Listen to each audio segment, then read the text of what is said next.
Good morning, friends. My name myself Sandeep Divedi, and I am going to teach about some science question which is necessary for the exams. ठीक है, देखिए आज आपको हम विज्ञान के कुछ क्वेश्चन बताएंगे. ऐसे क्वेश्चन जो हर कंपटीशन एग्जाम में क्लास 10 से लेकर लेवल का कुछ क्वेश्चन है जो कि आपके हर प्रकार के एग्जाम में, चाहे आरआरबी हो या कोई भी एग्जाम हो, उसमें पूछता रहता है. तो देखिए आज शुरू करते हैं बिना समय देर किए. देखिए पहला क्वेश्चन क्या है कि मनुष्य में भोजन पाचन कहाँ से शुरू होता है. मनुष्य में भोजन पाचन कहाँ से शुरू होता है, तो आंसर दीजिए इसका क्या होगा. बहुत लोग कहेंगे पेट से, लेकिन ऐसा है नहीं. आप जब भोजन करते हो तो पेट में जाता है, लेकिन मुंह से होते हुए पेट में भोजन जाता है. और मुंह में क्या निकलता सबसे पहले, मुंह में निकलता सबसे पहले सलाइवा. क्या निकलता है, सलाइवा. सलाइवा मतलब आप जानते हैं इसे लार कहते हैं. ठीक है, इसका मतलब भोजन का जो पाचन कहाँ शुरू होता है, माउथ से. कहाँ से, माउथ से. अगर आपका आंसर मुख में है तो सही है, एकदम सही आंसर आपका है. आइए देखते हैं नेक्स्ट क्वेश्चन. गुणसूत्र की खोज किसने की थी. गुणसूत्र की खोज किसने की थी, बताइए जल्दी बताइए. हरगोविंद खुराना, वाल्डेयर. वाल्टेयर लिखा हुआ है जबकि ये वाल्डेयर होगा. ये आपका जो है थोड़ा सा गलत है, ये आपका होगा वाल्डेयर. ठीक है, बना लीजिएगा इसे वाल्डेयर. रॉबर्ट हुक और रॉबर्ट ब्राउन. तो देखिए गुणसूत्र खोज की थी किसने, वाल्डेयर ने. सही आंसर होगा क्या, बी. किसने की थी, वाल्डेयर ने. नेक्स्ट क्वेश्चन देखिए. मनुष्य में सबसे, देखिए थोड़ा सा टाइपिंग में मिस्टेक हो गया है. सबसे बड़ी हड्डी कौन सी होती है. सबसे बड़ी हड्डी जो होती है जांघ की, और कौन सी होती है जांघ में भी, कौन सी हड्डी होती है, फीमर. देखिए जो मिस्टेक है मैं आपको बता चलूंगा, फीमर. ठीक है, रेडियो वल्ना हाथ पाई जाती है और ये जांघ पाई जाती है. फीमर हड्डी सबसे बड़ी होती कौन सी, फीमर हड्डी होती है. ठीक जांघ के पास वाली. आपका पैर है जैसे, ये कमर का पोर्शन हो गया, ये वाला जांघ और ये नीचे वाला, तो ये वाली हड्डी जो होती है फीमर कहलाती है, सबसे बड़ी होती है. ठीक है, नेक्स्ट क्वेश्चन देखिए. विद्युत शक्ति की इकाई है. विद्युत शक्ति की इकाई क्या है, देखिए भार. विद्युत शक्ति इकाई है, ध्यान दीजिए क्या है. ये भार जो लिखा है वास्तव में भार नहीं होगा, ये वाट होगा. आप जानते हो कि विद्युत शक्ति इकाई क्या है, वाट है. घरों में देखिए बिजली आता है, आप बल्ब लगाते हो, क्या कहते हो, कितने वाट का बल्ब है, कितने वाट का, 100 वाट का बल्ब है, 200 वाट का बल्ब है. तो विद्युत शक्ति इकाई क्या है, ध्यान दीजिएगा. विद्युत शक्ति इकाई पूछा क्या होगा, ये होगा वाट. क्या होगा विद्युत शक्ति इकाई, वाट होगा. क्या होगा, वाट. ठीक है, आइए देखते हैं नेक्स्ट क्वेश्चन. कह रहा निम्न में से कौन सी राशि सदिश नहीं है. ध्यान दीजिएगा, सदिश नहीं है. सदिश नहीं है. सदिश नहीं है का मतलब क्या है, इसका मतलब तब राशि क्या होगी, ये अदिश होगी. मतलब सीधा से क्या पूछा है, ये पूछा है आपसे अदिश राशि कौन सी है. तो यहां समझना पड़ेगा सदिश राशि क्या होती है और अदिश राशि क्या होती है. सदिश राशि का मतलब जिसके जानकारी के लिए आपको दिशा की जो आवश्यकता पड़े, जिसकी जानकारी आप दिशा से आवश्यकता पड़े, उसे सदिश राशि बोलते हैं. और इसमें दिशा की आवश्यकता नहीं होती है, उसे क्या बोलते हैं, उसे कहते हैं अदिश राशि बोलते हैं. क्या कहते हैं, अदिश राशि कहते हैं. इसमें देखिए विस्थापन को भी दिशा चाहिए, ठीक, वेग को भी दिशा चाहिए. बल भी क्या होता है, बल किसी न किसी डायरेक्शन में लगता है. ठीक है, केवल एक आयतन ही है जिसको दिशा की आवश्यकता नहीं होती. यानी क्या है, ये आपकी कौन सी राशि, आपकी अदिश राशि नहीं. कौन सी राशि होगी, आपकी होगी सदिश राशि. कौन सी राशि होगी, आपकी सदिश राशि होगी. क्लियर.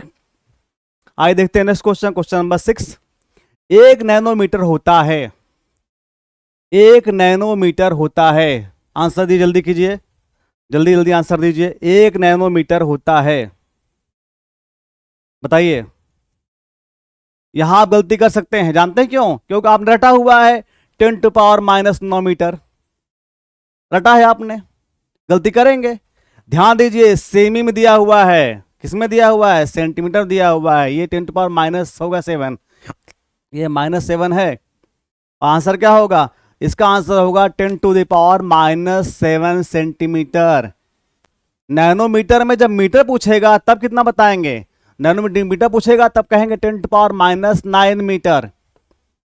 और जब सेंटीमीटर पूछेगा तब क्या करेंगे, तब यह 2 जो है कम हो जाएगा और तब आपका हो जाएगा 10⁻⁻7 सेंटीमीटर। ठीक है, आइए देखते हैं नेक्स्ट क्वेश्चन। प्रकाश वर्ष इकाई होती है, प्रकाश वर्ष इकाई होती, किसकी इकाई होती है प्रकाश वर्ष? देखिए प्रकाश वर्ष समझिए होता क्या है, प्रकाश वर्ष क्या होता है? प्रकाश वर्ष जो होता है, एक वर्ष में प्रकाश द्वारा चली गई दूरी को प्रकाश वर्ष कहते हैं। It means light year. What is the light year? The distance covered by light in 1 year is known as light year. तो दूरी है, तो दूरी किसका मात्रक है? ये प्रकाश, प्रकाश वर्ष दूरी का मात्रक है, डिस्टेंस का मात्रक है। प्रकाश यानी लाइट कितना दूरी कवर करेगी? 1 साल में जो दूरी करेगी उसे क्या बोलते हैं? लाइट ईयर कहते हैं, प्रकाश वर्ष कहते हैं। आइए देखते हैं नेक्स्ट क्वेश्चन। भूकंप की तीव्रता का मापन किया जाता है, बताइए किससे किया जाता है? बोलिए किससे? आंसर दीजिए, किससे किया जाता है? रिएक्टर स्केल से किया जाता है। भूकंप की तीव्रता का मात्रक किससे आता है? रिएक्टर स्केल से किया जाता है। ठीक है, किससे? रिक्टर स्केल से। केल्विन से नापा जाता है आपका क्या? टेम्परेचर। डेसिबल से साउंड। पास्कल से प्रेशर नापते हैं, दाब। नेक्स्ट क्वेश्चन देखिए, निम्न में से कौन सदिश राशि है? ध्यान दीजिए, वहां क्या पूछा था? सदिश राशि नहीं है, तब हमने क्या बताया था? अदिश राशि बताया था। यहां पर क्या कह रहा है? यहां कह रहा है निम्न कौन सी सदिश राशि है, इसका मतलब जिसको डायरेक्शन की आवश्यकता हो। तो कौन है? सीधा सीधा बताइए, क्या? विस्थापन। विस्थापन कैसी राशि है? विस्थापन प्रकार की सदिश राशि है। क्लियर? आइए देखते हैं नेक्स्ट क्वेश्चन। नेक्स्ट क्वेश्चन आपका है कि पास्कल किसकी इकाई है? पास्कल किसकी इकाई है, बताइए। पास्कल किसकी इकाई है? इसके पहले मैंने ही बताया था पिछले वाले क्वेश्चन में। पास्कल इकाई किसकी है? पास्कल इकाई है दाब की। किसकी इकाई है पास्कल? दाब की इकाई है। नेक्स्ट क्वेश्चन बताइए। नेक्स्ट क्वेश्चन आपका ये रहा आपकी स्क्रीन पर। निम्न में से कौन उष्मा का मात्रक नहीं है? ध्यान दीजिए, उष्मा का मात्रक नहीं है। क्या पूछा है? नहीं है। तो कौन नहीं है? कैलोरी उष्मा का मात्रक है। देखिए ध्यान से, कैलोरी हो गया और किलो कैलोरी हो गया, दोनों में कैलोरी है तो ये तो होगा नहीं। अगले बात क्या है? उसके बाद kilo joule. Kilo joule, calorie और जूल तीनों किसके मात्रक? तीनों उष्मा के मात्रक हैं। पूछा क्या है कि मात्रक नहीं है, तो नहीं कौन सा होगा? वाट। क्यों? अभी मैंने बताया था थोड़ी देर पहले, वाट किसका मात्रक है? वाट विद्युत का मात्रक है, पावर का मात्रक है। विद्युत की शक्ति जो से मैं बताया था, बल्ब लगाते हैं तो क्या कहते हैं? 100 वाट का बल्ब है, 50 वाट का बल्ब है, इस तरीके से। क्लियर? Now next question. अगला क्वेश्चन देखिए आप। 1 किलो बार नहीं, किलोवाट घंटा होता है। थोड़ा सा मिस्टेक हो रहा है, कोई बात नहीं, अभी नया नया शुरू हो रहा है तो हो जाएगा, कुछ दिन में सब कुछ सही हो जाएगा। किलोवाट, किलोवाट घंटा, किलोवाट घंटा कितना का मान कितना होता है? 1 किलोवाट घंटा का मान कितना होता है, बताइए। 1 किलोवाट घंटा का मान कितना होता है? इसका होगा 3.6 into 10 to power 3.6 into 10 to power 6 joule. कितना होगा? 3.6 इंटू 10 टू पावर 6 जूल। ये जूल है, जे का मतलब जूल। ठीक है, इतना किसका मान है? 1 किलोवाट घंटा का मान है। नेक्स्ट क्वेश्चन आइए देखते हैं। नेक्स्ट क्वेश्चन क्या है? मूल एसआई मात्रक नहीं है। मूल एसआई मात्रक नहीं है, तो मूल एसआई मात्रक कौन सा नहीं है? तो मूल एसआई मात्रक इसका जो है न्यूटन नहीं है। आपने पढ़ा होगा क्या? एमकेएस पद्धति पढ़ा होगा आपका, 9th में था एमकेएस पद्धति और सीजीएस पद्धति, मीटर किलोग्राम सेकेंड और सेंटीमीटर ग्राम सेकेंड। एमकेएस पद्धति कहते हैं और सीजीएस पद्धति कहते हैं। इसी में आपने पढ़ा होगा जो तीव्रता का मात्रक, कैंडेला, विद्युत धारा का मात्रक, एम्पीयर, सब पढ़ा होगा। तो वहां देखिए, वहां पे न्यूटन नहीं था। इसका मतलब क्या है कि जो है ये आपका न्यूटन जो है एसआई यूनिट, एसआई मात्रक नहीं है। ठीक है, न्यूटन आप क्या है? एसआई मात्रक नहीं है। आइए देखते हैं अगला क्वेश्चन। ध्वनि का महत्वपूर्ण लक्षण तारत्व है, निर्भर करता है। ध्यान दीजिएगा, ध्वनि की जो प्रॉपर्टी होती है मोस्टली डिपेंड करती है किस पर? फ्रीक्वेंसी पर, आवृत्ति पर। तो इसका कौन सा आंसर होगा? आवृत्ति। आवृत्ति क्या कहते हैं? फ्रीक्वेंसी बोलते हैं। फ्रीक्वेंसी क्या होती है? फ्रीक्वेंसी मतलब कि how much times vibrate with in second, एक सेकंड में कोई वस्तु कितनी बार वाइब्रेट करता है। अगर कोई वस्तु एक सेकंड में 10 बार करेगा तो उसकी फ्रीक्वेंसी 10 टाइम्स कहलाएगी, 10 हर्ट्ज। 20 वाइब्रेट करेगा 20 बार तो 20 हर्ट्ज कहलाएगा। तो फ्रीक्वेंसी ही जो है आप क्या होता है, किसी भी ध्वनि का लक्षण को डिपेंड कर को इंडिकेट करता है क्या प्रॉपर्टीज की होगी। ठीक, अगला क्वेश्चन देखते हैं। ध्वनि तरंगे चल नहीं सकती, ध्वनि तरंगे चल नहीं सकती। देखिए आपने पढ़ा होगा sound can not travel in vacuum, sound can not travel in vacuum. देखिए यहां देखिएगा, क्वेश्चन निकालना, आंसर निकालना सीखिए क्वेश्चन से, कि क्वेश्चन से हम आंसर कैसे निकाल सकते हैं। तो देखिए अब इसमें अगर आपको मान लीजिए नहीं पता हो, बिल्कुल नहीं पता, आप कुछ नहीं जानते हैं, कैसे निकालेंगे। ठोस, द्रव और गैस तीनों पदार्थ की अवस्थाएं हैं। 9th पढ़ा होगा आपने, 5 अवस्थाएं, कौन कौन सा, ठोस, द्रव, गैस, 3 हो गया। उसके बाद प्लाज्मा और 5वां बोस आइंस्टीन कंडेंसेट, ये 5 आज पढ़ा था क्लास 9th के साइंस के पहले चैप्टर में था ये चीज। ठीक है, तो तीनों तो क्या हो गई, तीनों मैटर की अवस्थाएं हो गई, पदार्थ की अवस्थाएं हो गई। यहां पर एक ऐसा निर्वात ही जो सबसे अलग है, इसका मतलब आंसर आपका निर्वात होगा। लेकिन मैं ये बताऊंगा आंसर निर्वात ही क्यों होगा। साउंड को ट्रेवल करने के मीडियम चाहिए। हम आपसे बात कर रहे हैं, हमारी आवाज आप तक जा रही है, इसका मतलब क्या, किसी न किसी माध्यम जा रही, चाहे वायर के माध्यम से, हवा के माध्यम से, किसी भी तरीके से। लेकिन हमारा चाहते हवा नहीं रहेगा, साउंड नहीं ट्रेवल करेगा। ठीक, आप पढ़ते समय कभी कभार मेज पे कान लगा ठोंकते हैं तो आवाज तेज सुनाई देती है आपको। ठीक, सुबह से बजाते रहते हैं, सुनाई देता है। कारण क्या है, लकड़ी का मेज है, उस पर आप ठोक रहे, कान आप टच किया हुआ है, आवाज आ रही होती है। तो अगर आप इस तरीके से कर, मतलब क्या, किस आपका लकड़ी सॉलिड है, सॉलिड में साउंड फास्ट मूव करें compare to the air and water. तो यहाँ तीनों क्या है, सॉलिड, लिक्विड, गैसी है। इसका मतलब क्या है, वैक्यूम मतलब निर्वात, निर्वात मतलब वैक्यूम, जहां पर साउंड क्या हो, ट्रेवल नहीं कर सकता। इसका मतलब क्या, ध्वनि जो है तरंगे वैक्यूम में ट्रेवल नहीं करेंगी। ठीक है, आइए नेक्स्ट क्वेश्चन देखते हैं। ध्वनि की मूलभूत इकाई को क्या कहते हैं, ध्वनि की मूलभूत इकाई क्या कहते हैं, ध्यान दीजिएगा, सिंपल है।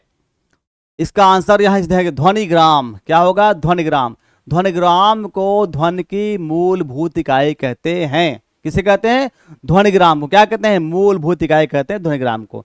नेक्स्ट, ध्वनि का वेग अधिकतम होता है, यही बताया मैंने, क्या बताया, अभी मैंने बताया ना, टेबल है उस पर आप कान लगा के बजा रहे हो, आवाज तेज सुनाई दे रही है, बताया ना भी। इसका मतलब साउंड कैन मूव फास्टर और travel faster into the solid, solid में साउंड फास्टर मूव करता है in comparison to air and water. हवा और जल के अपेक्षा ठोस में जो ध्वनि होता है अधिक तीव्रता से गति करता है। तो यहां पर आंसर क्या होगा, देखिए कहां ठोस दिया हुआ है, अधिकतम पूछा है तो ठोस देखिए, क्या देखिए ठोस, तो कौन क्या ठोस है, यहां बी नंबर पे ठोस। ऑप्शन क्या सही होगा, ऑप्शन सही होगा आपका बी। ठीक है, आइए देखते हैं नेक्स्ट क्वेश्चन। प्रतिध्वनि सुनने के लिए परावर्तित सतह तथा सुनने वाले के मध्य कितनी दूरी होनी चाहिए। प्रतिध्वनि मतलब जो साउंड टकरा करके वापस सुनाई देती, इसे हम प्रतिध्वनि कहते हैं। इको, ध्वनि का गूंजना, हमने बोला, साउंड टकराई और वापस हमारे पास आई, तो इसे क्या बोल रहे हैं, इसे बोलते हैं प्रतिध्वनि। अब मिनिमम डिस्टेंस कितनी होनी चाहिए कह रहा है क्वेश्चन में। ठीक है, कितनी दूरी होनी चाहिए, तो दूरी कितनी होनी चाहिए, इसका देखिए आंसर जो दिया है आप जाने 16.5 मीटर, एकदम राइट आंसर है। 16.5 मीटर की दूरी अगर रहेगी तो क्या होगा, तो आपको बराबर जो है इसकी इको यानी प्रतिध्वनि सुनाई देगी। कहीं कहीं अगर ऑप्शन आपका 17 मीटर दे देता है तो भी इसको सही समझिएगा, गलत नहीं है। बहुत जगह क्वेश्चन आंसर में, क्वेश्चन के आंसर में क्या देता है, 17 मीटर, 17 मीटर देता है। इसका मतलब ये नहीं गलत है, ये भी सही है, 17 मीटर भी सही है। यहां पर चूंकि 17 नहीं दिया है, कितना दिया है, 16.5 मीटर, 16.5 मीटर, तो 16.5 मीटर हमारा आपका सही आंसर है।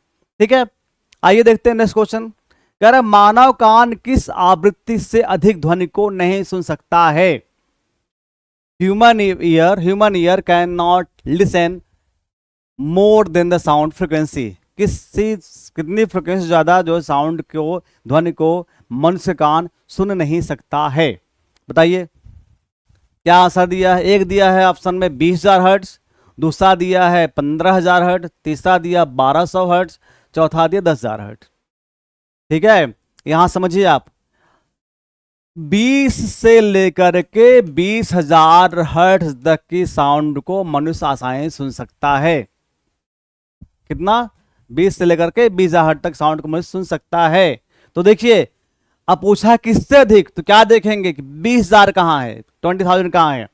तो पहले ही ऑप्शन में आपका दे दिया 20,000। देखिए, इकाई, दहाई, सैकड़ा, हजार, ये हो गया आपका 20,000 हर्ट्ज। तो यानी आपका कौन सा सही होगा? आपका पहला ऑप्शन सही होगा कि मनुष्य कान जो है 20,000 से अधिक की आवृत्ति को सुन नहीं सकता है। क्लियर हो गया? नाउ नेक्स्ट अगला क्वेश्चन देखते हैं। अगला क्वेश्चन क्या है?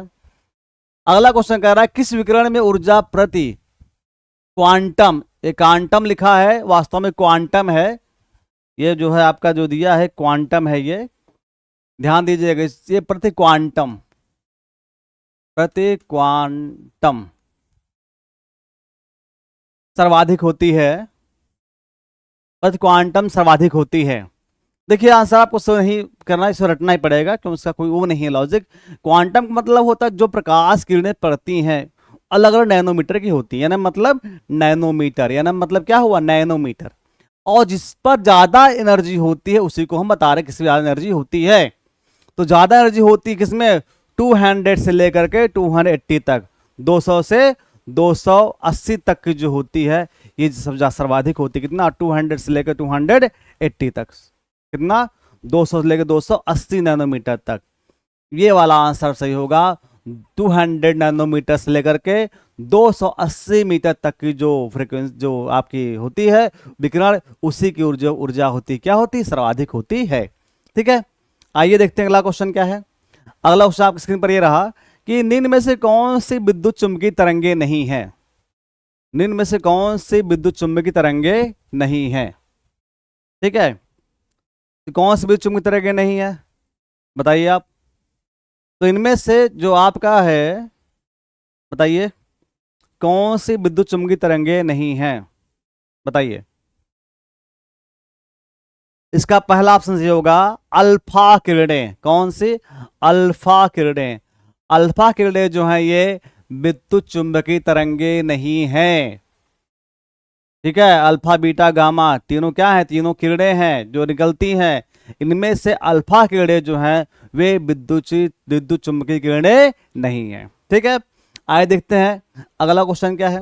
नेक्स्ट क्वेश्चन, कौन सी तरंगे शून्य संचरण नहीं कर सकती हैं?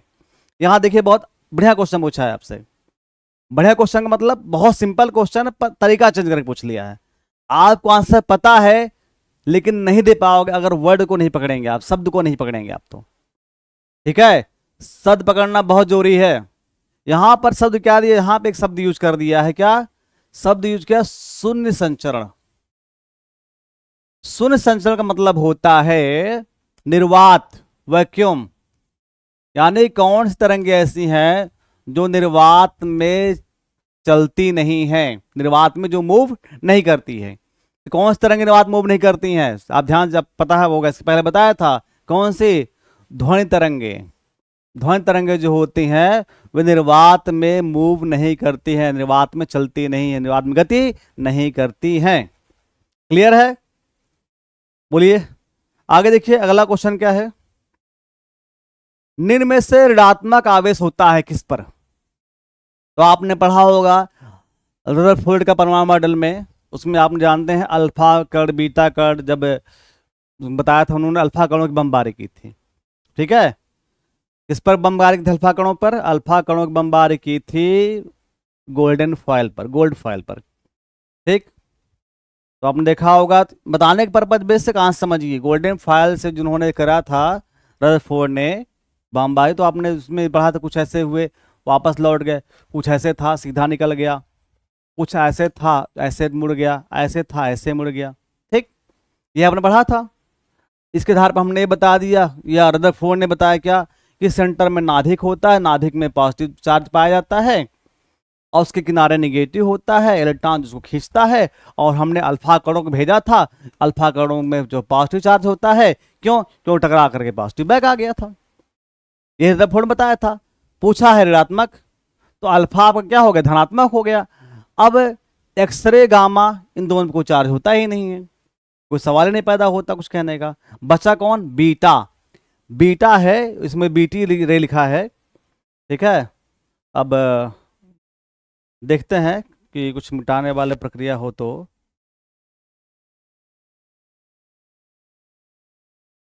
ये नहीं मिट रहा, कोई बात नहीं, सुधार लेते हैं इसको, बीटा रे बना लेते हैं। बीटा, बीटा किरणें होंगी, ये बीटा किरणें हैं, ठीक है।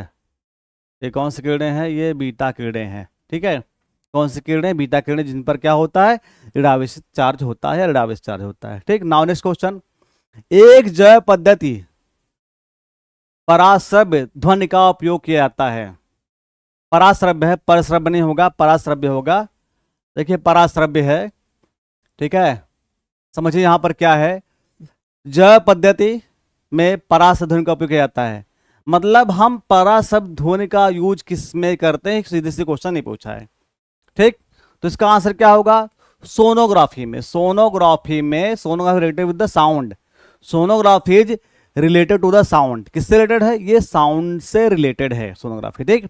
तो आप जानते हैं सोनोग्राफी द्वारा हम आंतरिक अंगों की जांच करने में उपयोग करलाते हैं, ठीक है। तो यहाँ पर आंसर क्या हो गया आपका? होगा सोनोग्राफी। क्लियर है? अगला क्वेश्चन देखिए, अगला क्वेश्चन क्या है? अगला क्वेश्चन है फ़ारेनहाइट तथा सेल्सियस थर्मामीटर में दोनों के ताप का परीक्षण समान होता जबकि ताप का मान हो। क्या कह रहा है? बहुत क्वेश्चन इंपॉर्टेंट है, वेरी वेरी इंपॉर्टेंट क्वेश्चन। ये आपके कंपटीशन पूछता है। कहा क्या रहा है? सीधा सीधा समझिए, किस तापमान पर डिग्री सेंटीग्रेड में और फ़ारेनहाइट में क्या होगा? मान बराबर होगा, ये पूछा है।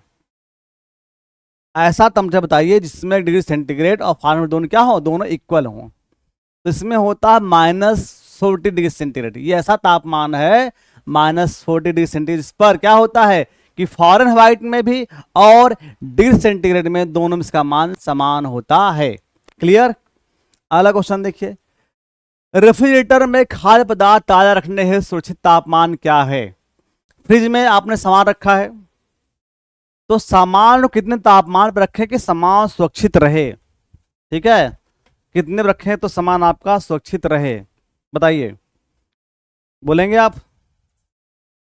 कितने पर रखें तो आपका सामान सुरक्षित रहे, ये पूछा गया है। देखिए ध्यान से, क्वेश्चन बहुत सिंपल है और आप जानते भी हैं, इसका आंसर बताना भी आसान है। पहली बात, आप समझिए फ्रिज में जो चीज़ ठंडी होती है, और ठंडी का मतलब क्या है? तापमान कम हो। अब 0 कर देगा तो जम जाएगा बर्फ। क्या हम सब्जी जो रखते हैं, क्या उसमें बर्फ निकालते हैं? बर्फ रहता है? बर्फ नहीं रहता है, सिर्फ ठंडा रहता है, और बहुत ठंडा रहता है। इसका मतलब कितना होगा? इसका आंसर होगा 4 डिग्री सेंटीग्रेड। कितना होगा इस टेम्परेचर? 4 डिग्री सेंटीग्रेड तापमान होगा। ठीक है, इधर क्लियर? नाउ नेक्स्ट क्वेश्चन, अगला क्वेश्चन देखिए क्या है। अगला क्वेश्चन कह रहा है थर्मोस्टेट किससे संबंधित है? थर्मोस्टेट है, ध्यान दीजिएगा। थर्मो की जहां बात आएगी, इसका मतलब क्या होता है? थर्मल मतलब टेम्परेचर, तापमान। तो किससे संबंधित है ये? सीधा सीधा आपको जहां पे तापमान दिखाई दे टिक मार दीजिए आंख बंद करके, यही सही है। क्या सही है? तापक्रम से संबंधित है। किससे संबंधित है? तापक्रम से संबंधित है। थर्मल स्टेट बना है थर्मल से, और थर्मल मतलब क्या होता है? थर्मल मीन्स ताप, थर्मल मीन्स ताप। क्लियर हो गया? नाउ नेक्स्ट क्वेश्चन देखिए, कमरे में लगा हुआ वातानुकूलित नियंत्रित करता है। वातानुकूलित मतलब एसी। अगर कमरे में एयर कंडीशनर लगा है तो क्या चीज कंट्रोल करता है? हम नॉर्मली कहते हैं एयर कंडीशन, ठंडी हवा चाहिए बस, बट ऐसा नहीं है। अगर केवल ठंडा हवा देगा तो भी प्रॉब्लम आपको हो जाएगी, हम समझ लेते हैं बस ऐसे। ठीक है, केवल तापमान नहीं कंट्रोल करता। आप जब भी मारोगे केवल तापमान मार दोगे क्योंकि आप ठंडा महसूस करते, लेकिन ऐसा नहीं है। ये ना कंट्रोल करता है आपका आर्द्रता और टेम्परेचर दोनों। आर्द्रता मतलब क्या? आर्द्रता मतलब क्या? आर्द्रता मतलब ह्यूमिडिटी, ह्यूमिडिटी जो नमी रहती है वो नमी मेंटेन करता है, और उसके अलावा टेम्परेचर को कम करता है। दोनों सही है। ठीक है, अगला क्वेश्चन देखिए, मनुष्य आर्द्रता व गर्मी से परेशानी का अनुभव करता है, इसका कारण है। देखिए, मनुष्य जो है आर्द्रता और गर्मी से परेशानी अनुभव करता है, ठीक। तो कैसे कारण है? किस कारण से मनुष्य परेशानी होता है? ध्यान समझिए, आर्द्रता और गर्मी अक्सर किस मौसम में होते हैं? अक्सर मौसम होता है जुलाई में और अगस्त साइड में। आर्द्रता कब बनेगी? जब बारिश होगी, ठीक, तो मौसम में पानी हो जाएगा, अवेलेबल हो जाएगा। गर्मी कब होगी? जब मौसम टेम्परेचर गर्म रहेगा तो गर्मी होगी। तो जैसे जून बीतता है, बरसात शुरू हो, जिसको हम उमस कहते हैं, वह कंडीशन है यहाँ पर। तो क्या हो, परेशान अनुभव क्यों करता है? क्योंकि वहां पर क्या होता है, पसीना आर्द्रता का कारण वाष्पित नहीं होता है। पसीना क्या होता है? पसीना आर्द्रता का कारण क्या होता है? वाष्पित नहीं होता है। पसीना क्या होता है? आर्द्रता का कारण वाष्पित नहीं होता है। इसी कारण से हमें क्या होता है? परेशानी महसूस होती है। क्यों? कि पसीना के कारण जो होता है, आर्द्रता के कारण पसीना वाष्पित नहीं होता है। आइए देखते हैं, अगला क्वेश्चन है, कह रहा है बेरी बेरी रोग किस विटामिन की कमी से होता है? ठीक है, बेरी बेरी किस विटामिन की कमी से होता है? बताइए ऑप्शन, 4 ऑप्शन दिए, आंसर बताइए आप कि बेरी बेरी किस विटामिन की कमी से होता है, बताएंगे? कंफ्यूजन हो सकता है आपको, क्यों? दो दिया है यहाँ पर भी, एक B1 दिया और एक B12 दिया है। ठीक है, तो यहाँ पर आंसर आपका क्या होगा? B1 होगा। ये B1 जो है, ये बेरी बेरी जो होता है, विटामिन बी की कमी से होता है। ध्यान दीजिएगा, बहुत जगह ऑप्शन सिर्फ बी दे देगा, या जगह ही जगह आपको बी कॉम्प्लेक्स दे देगा।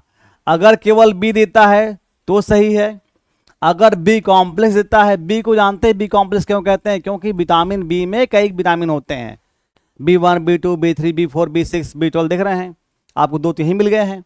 इसका मतलब विटामिन बी ढेर सारे होते हैं, इसीलिए विटामिन बी को बी कॉम्प्लेक्स कहा जाता है। ठीक, तो B1। अब देखिए, इसमें क्वेश्चन और पूछता है कभी कभार कि कौन सा विटामिन जल में घुलनशील है। तो देखिए, विटामिन पढ़ते हो ज्यादातर कौन सा विटामिन पढ़ते हैं आप? A, B, C, D, E, K।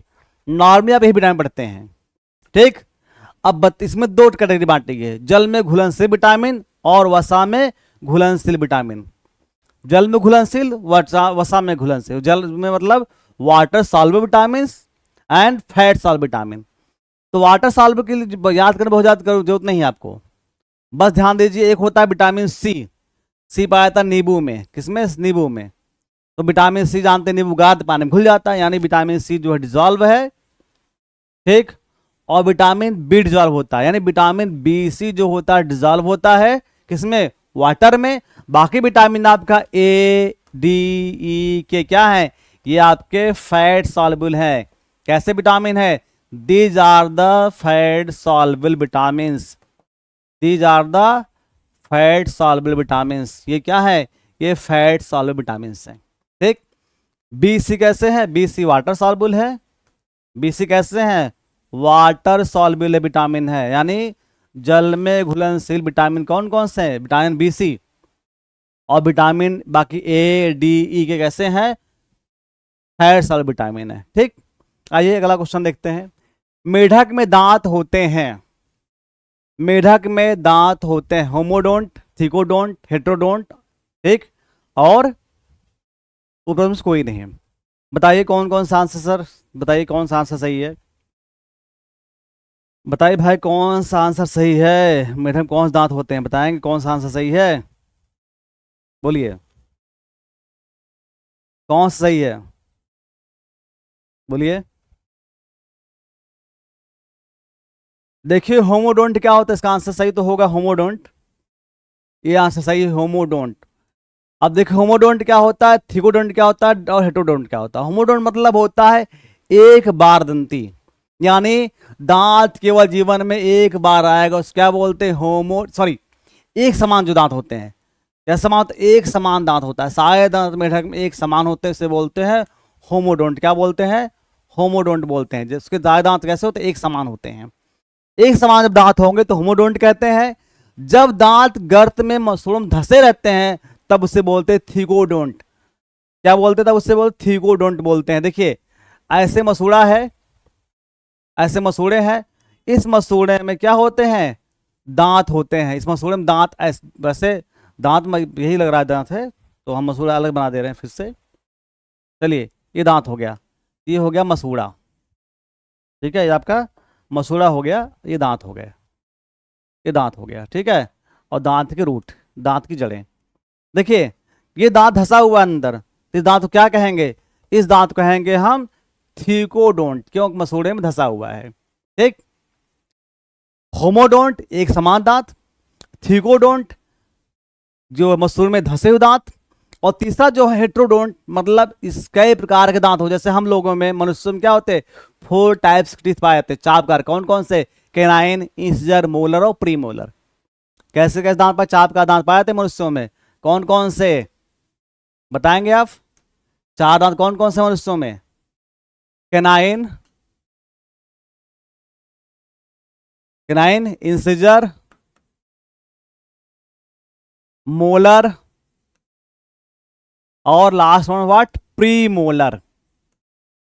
ये दांत 4 प्रकार के पाए जाते हैं। जब दांत अलग प्रकार के पाए जाएंगे उसका क्या बोलेंगे? हेट्रोडोंट बोलेंगे। और जब किसका आंसर कौन सही होगा? मेढक दांत पाए जाते हैं, कौन से? होमोडोंट, यानी सारे दांत मेढक के एक समान होते हैं। आइए नेक्स्ट देखते हैं। दांत का शिखर बना होता है, दांत का शिखर बना होता है, दांत का शिखर बना होता है, बताइए। पहला जो ऑप्शन दिया है उपस्थित, उपस्थित नहीं, उसके उपास्थि है, उपास्थि है, यह टी नहीं होगा। ठीक है, इसके आंसर में थोड़ा सा एक मिनट वाइड लेख पोत देंगे, सही हो जाएगा ये। उपास्थि, ठीक है, ये जो है उपास्थि होता है, पर एक आ की मात्रा रहेगी, उपास्थि। ठीक है, क्या होगा इसका आंसर? इसका आंसर होगा इनेमल। इनेमल जो होता है दांत का सबसे मजबूत पार्ट होता है, जो कि दांत के शिखर पर, टीथ के ऊपर, क्राउन पर पाया जाता है। ठीक है, नाउ नेक्स्ट क्वेश्चन। स्कर्वी रोग किस विटामिन कमी से होता है? स्कर्वी रोग किस विटामिन की कमी से होता है? देखिए विटामिन, देखिए ध्यान, 4 विटामिन दिए हुए हैं, एक करके सब के बारे में हम बताएंगे आपको। ठीक, विटामिन डी से होता है हमारा सूखा रोग। क्या होता है? सूखा रोग। ठीक, ई से होता है क्या? नपुंसकता, इनफर्टिलिटी, जिसे हम कहते हैं नपुंसकता, इनफर्टिलिटी, नपुंसकता, इनफर्टिलिटी। विटामिन क्या होता है? कैसे? ब्लड क्लॉट नहीं होगा। क्या होगा? जो क्लॉटिंग ब्लड की है, रक्त का स्कंदन है, जमाव है, वह नहीं होगा, स्कंदन नहीं होगा।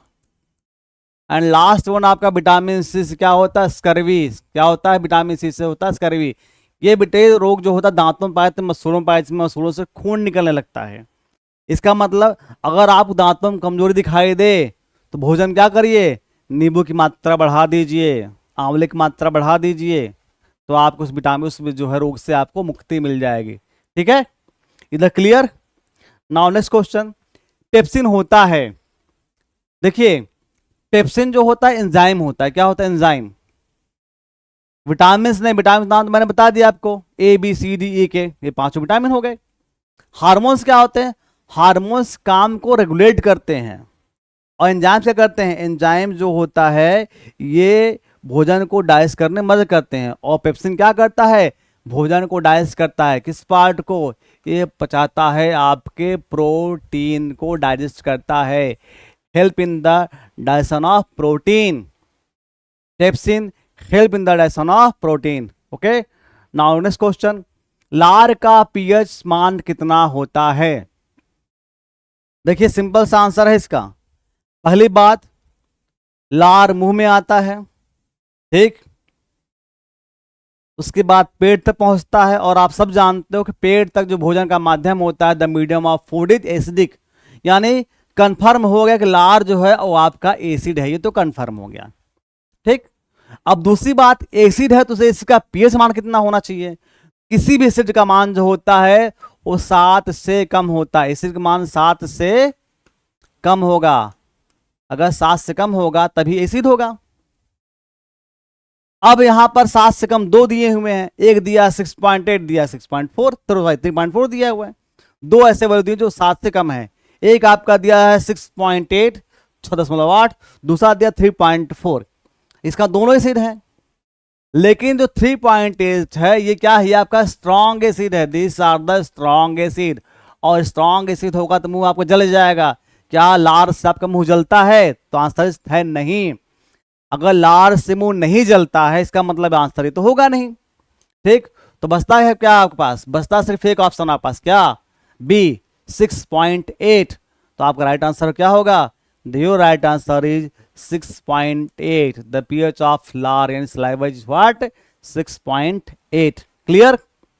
चलिए अगला क्वेश्चन देखते हैं। अगला क्वेश्चन आपके स्क्रीन पर ये रहा। इंसुलिन हार्मोन की खोज किसने की थी? देखिए साइंटिस्ट के नाम है, इसका कोई तुक नहीं रहेगा कि आप तुक्का मार लोगे आ जाए, कुछ नहीं। इंसुलिन हार्मोन है, पाया जाता है पैंक्रियाज में, ठीक है, जिसे बोलते हैं हम अग्नाशय। और खोज जो की थी बोलिस है, बोलिस एंड स्टर्लिंग ने। बोलिस है, ल है ये, बोलिस एंड स्टर्लिन ने इसकी खोज की थी। किसने? बोलिस एंड स्टर्लिन ने किसी खोज की थी? इंसुलिन नामक हार्मोन की खोज की थी। ठीक, नेक्स्ट क्वेश्चन देखिए। अगला क्वेश्चन, ग्लूकोजन, ग्लूकोजन नहीं होगा, ग्लाइकोजन है ये वर्ड जो है ग्लाइकोजन है यहां पर, ठीक है। ये वर्ड जो आपका है ग्लाइकोजन है, क्या है? ग्लाइकोजन है, ठीक है। अगर न काटना चाहो तो न काट दो, 1 मिनट न काट देते हैं हम। ये ना हटा दे तो भी सही हो जाएगा, ग्लूकोज हो जाएगा। ग्लूकोज किस द्वारा संचित किया है? चलिए सही हो गया क्वेश्चन आपका। ग्लूकोज किसके द्वारा संचित किया जाता है? तो ग्लूकोज जो होता है आपका किस द्वारा संचित किया जाता है? ग्लूकोज जो होता है आपका लीवर द्वारा। देखिए यहाँ पर द पर की मात्रा होगी, नहीं दिया है, कोई बात है, छोटे छोटे मिस्टेक होते रहेंगे भी, ये सारे फॉल्ट हमारे हैं। मुझे बनाने टाइप करना नहीं आता है तो गलती हो रही है। फिलहाल थोड़ा मदद करेंगे आप लोग तो थोड़ी सुधार हो जाएगा। This is my first video which recorded by online, okay. जो रिकॉर्ड कर रहा हूँ पहली बार मेरा ऐसा वीडियो है, सपोर्ट करें थोड़ा सा। तो लीवर द्वारा ग्लूकोज को क्या क्या संचित किया जाता है? अगला क्वेश्चन देखिए आप। लैंगर-हैंस की दीपिकाएं कहाँ पाई जाती हैं? लैंगर-हैंस दीपिकाएं कहाँ पाई जाती हैं? तो इसमें से सुनिए, लैंगर दीपिकाएं क्या उसका करती हैं? लैंगर-हैंस की दीपिकाएं इंसुलिन हार्मोन का स्राव करती हैं। तो आंसर बताइए क्या होगा? कहाँ पाई जाती हैं? तो लैंगर-हैंस दीपिकाएं पाई जाती हैं आपकी अग्नाशय में। अग्नाशय में, कहाँ पर? अग्नाशय मतलब पैनक्रियाज। कहाँ पाई जाती हैं? पैनक्रियाज में पाई जाती हैं। कहाँ पाई जाती हैं? पैनक्रियाज में पाई जाती हैं। ठीक है, क्लियर हो गया। नाउ नेक्स्ट क्वेश्चन देखिए आप। मानव रक्त का पीएच कितना होता है? मानव रक्त का पीएच कितना होता है? बताइए, मानव रक्त का पीएच कितना होता है? बताइए। रक्त जो होता है स्लाइडली बेसिक होता है। रक्त जो होता है वो स्लाइडली बेसिक होता है। ह्यूमन ब्लड जो होता है स्लाइडली बेसिक होता है। तो इसका मतलब क्या होगा? हल्का क्षारी बताया मैंने। हल्का क्षारी का मतलब होता है 6.8 होगा। कितना होगा? सॉरी, क्षारी बता, हाँ 8.6। कितना होगा? 8.6। कितना होगा? 8.6। क्षारी सात अधिक हो, हल्का क्षारी मतलब 8.6 होता है किसका? मानव रक्त का पीएच जो होता है। अगला क्वेश्चन देखिए आप। नेक्स्ट क्वेश्चन, किस विटामिन द्वारा रक्त का स्कंदन होता है? किस विटामिन द्वारा रक्त का स्कंदन होता है? बताइए। बहुत सिंपल क्वेश्चन, इसके पहले मैंने बताया है भी आपको। अभी जस्ट मैंने थोड़ी देर पहले बताया आपको इस क्वेश्चन के बारे में, जहां मैंने vitamin A, B, C, D, E, के 4-5 ऑप्शन थे, चारों पांचों को मैंने एक एक करके एक्सप्लेन किया था। तो हम बताइए क्या होगा? किस विटामिन द्वारा रक्त का स्कंदन हो? ध्यान दीजिएगा, क्वेश्चन घुमा के पूछ सकता है। स्कंदन होता है और क्या स्कंदन नहीं होता है, दोनों दे सकता है। तो स्कंदन होता है, इसका आंसर क्या होगा? विटामिन के। क्या होगा? विटामिन के। विटामिन के द्वारा क्या होता है? ब्लड का क्लॉटिंग होता है। रक्त के स्कंदन कौन विटामिन मदद करता है? विटामिन के मदद करता है। मानव हृदय कितनी देर में एक बार धड़कता है? ठीक है, सिंपल आंसर, बहुत सिंपल है, क्योंकि आप रटे हो 1 मिनट में 72 बार धड़कता है। 60 से डिवाइड कर दो 72 को, तो इतना पता चल गया कि भाई 1 मिनट से कम समय लेगा। ठीक है, कितना देर लेगा, कितना समय लेगा, 1 मिनट में 60 सेकंड होते हैं, यानी 1 सेकंड से कम समय लेगा। बहुत सिंपल आंसर जान लीजिए। ये जानते हो आप हार्ट बीट कितनी बार होता है 1 मिनट में? 72 टाइम्स। 27 टाइम्स हार्ट बीट होता है कितनी देर में? 1 मिनट में। कितनी देर में? 1 मिनट में। ठीक, 72 बार धड़कता है। यानी अगर 60 सेकंड में धड़क रहा है, कितनी बार? 72 बार धड़क रहा है। तो धीसे पता चलता है कि यानी 1 सेकंड से कम समय लगे धड़कने में। अब ऑप्शन 1 सेकंड से कम कौन सा है? 1 सेकंड से कम क्यों लेकर ऑप्शन है 0.8 सेकंड। कौन? 0.8 सेकंड, बस यही अकेला है जो 1 सेकंड से कम है, यानी 0.8 सेकंड। और भाग देंगे आप 72, आप भाग भी देंगे अगर आप 72 से 60 में, तो 0.08 आ भी जाएगा आंसर। ठीक है, अगला क्वेश्चन देखिए, किस विटामिन को हार्मोन कहा जाता है? बहुत बढ़िया क्वेश्चन है, क्योंकि ऐसा एक ही विटामिन को आप हार्मोन भी कहते हो, वो होता है विटामिन डी। सूर्य की रोशनी से हमारी बॉडी में बनता है विटामिन डी, जिसकी कमी से सूखा रोग होता है, और इसे हम क्या कहते हैं? इस विटामिन को हम हार्मोन भी कहते हैं। क्लियर हो गया? अगला क्वेश्चन देखिए, नेक्स्ट क्वेश्चन क्या है आपका? मानव मस्तिष्क में वृद्धि का केंद्र है, वृद्धि का केंद्र है, वास्तव में वृद्धि नहीं होगा ये, ठीक है, ये बुद्धि केंद्र कहा गया है। सेरेब्रम होता है, ये बुद्धि का केंद्र है। गस ब पे माता जो उल्टी लग गई है, ये बस खत्म। मानव मस्तिष्क में बुद्धि का केंद्र है, तो बुद्धि केंद्र क्या है? सेरेब्रम। क्या है? सेरेब्रम जो होता है मानव मस्तिष्क में बुद्धि का केंद्र होता है। अब भाई पढ़े होते ब्रेन, क्लास 10th में है, अगर पढ़ेंगे आप तो ब्रेन का पार्ट लगभग ऐसे बना हुआ है क्लास में, ऐसे है, ऐसे है, ऐसे है, ठीक है, और यहीं पर सेरेब्रम है। ठीक है, अग्र मस्तिष्क, पश्च मस्तिष्क, इसी पार्ट को बोलते हैं मस्तिष्क मस्तिष्क, और यही जो पार्ट होता है आपका क्या है? बुद्धि का केंद्र होता है। ठीक है, और ये मिडलो आवलांगाटा भी गलत है, लेकिन कोई बात नहीं, आपको मतलब बस सेरेब्रम से होना चाहिए। नेक्स्ट क्वेश्चन देखिए, मनुष्य के जीवन में कितने दांत 2 बार आते हैं? यानी ऐसे कितनी संख्या है दांतों की जो 2 बार उगते हैं? ये मत समझिएगा पहले तरह से 32 दांत मार मनुष्य में 32 दांत 2 बार आते हैं, ऐसा नहीं है। मनुष्य के जीवन में केवल 20 दांत ऐसे होते हैं जो 2 बार उगते हैं। एक बार टूट गया तो फिर उग जाएगा। बाकी जो आपके 12 दांत अलग से बचते हैं ना, वे नहीं उगने वाले होते हैं। बाकी जो 12 दांत होते हैं ये नहीं उगेंगे, लेकिन जो 20 दांत होते हैं क्या होते हैं? वो 2 बार उगेंगे। तो 20 दांत ही ऐसे दांत हैं जो जीवन कितनी बार उगते हैं? 2 बार उगते हैं। ठीक, अगला क्वेश्चन देखिए, मानव शरीर का रक्त बैंक किसे कहा जाता है? Blood bank. ब्लड बैंक किसे कहते हैं? मानव शरीर ब्लड बैंक किसे कहते हैं बताइए? हृदय को कहेंगे नहीं, लीवर को कहलाएगा नहीं, प्लीहा क्या होता है? प्लीहा भी नहीं कहलाएगा। क्या है? प्लीहा। प्लीहा चौथा, डी ऑप्शन सही है। क्या कि मिस डी, यानी प्लीहा को इसका इंग्लिश नाम स्प्लीन है, ध्यान दीजिएगा। इंग्लिश में क्या बोलते हैं? स्प्लीन। स्प्लीन मतलब प्लीहा। क्या है ये? स्प्लीन जो है मानव शरीर का ब्लड बैंक है, रक्त बैंक है।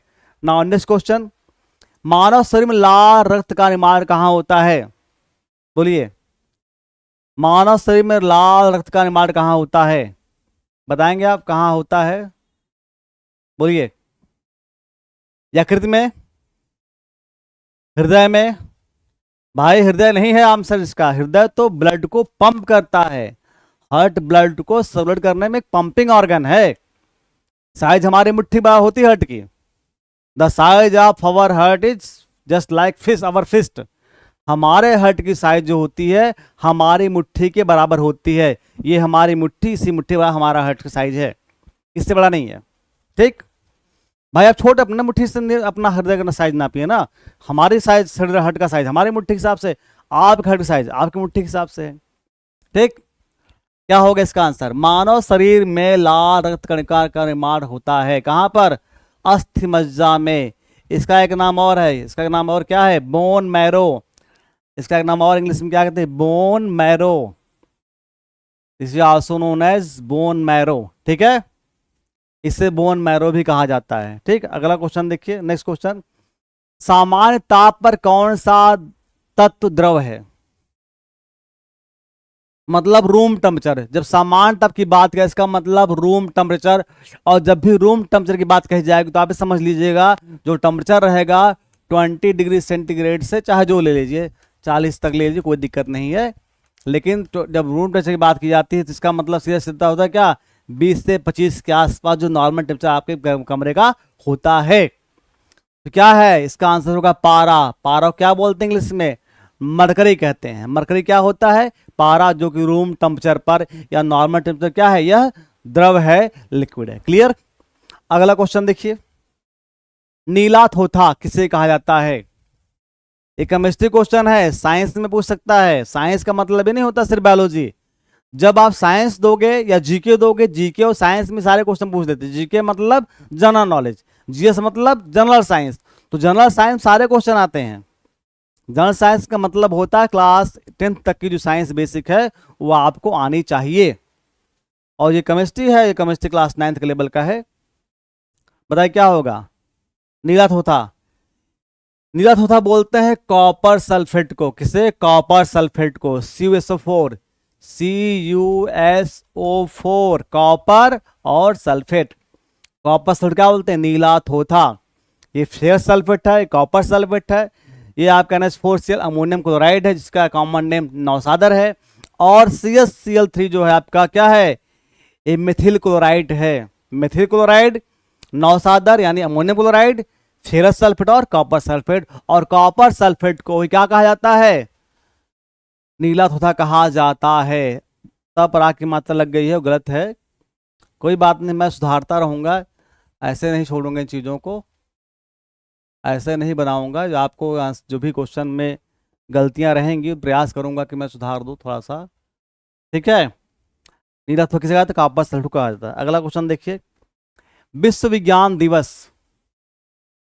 विश्व विज्ञान दिवस कब मनाया जाता है? विश्व विज्ञान दिवस कब मनाया जाता है? बोलिए। विश्व विज्ञान दिवस कब मनाया जाता है? 28 फरवरी को मनाया जाता है। कब? 22 फरवरी दिया है, 22 फरवरी नहीं होगा। इसका आंसर होगा आपका 28 फरवरी। ऑप्शन ही गलत दिया है, ये कोई बात नहीं। 28 फरवरी को वर्ल्ड साइंस डे मनाया जाता है। ठीक, क्लियर है? बोलिए, कोई दिक्कत यहां तक? देखिए, मेरा पहला वीडियो है जो मैंने रिकॉर्ड किया हुआ है आज के डेट में, और मुझे बस इतना कहना, थोड़ा सा अगर आप हेल्प करेंगे तो थोड़ा थोड़ा मैं भी आपको सामने कुछ अच्छे वीडियोस जनरल साइंस के, जनरल केमिस्ट्री के, बायोलॉजी के, फिजिक्स के, रीजनिंग के, मैथ के सारे प्रयास करूंगा जो कुछ मुझे आता है मैं आपको बता सकूं। ठीक है, इसी के साथ ही धन्यवाद और थैंक यू।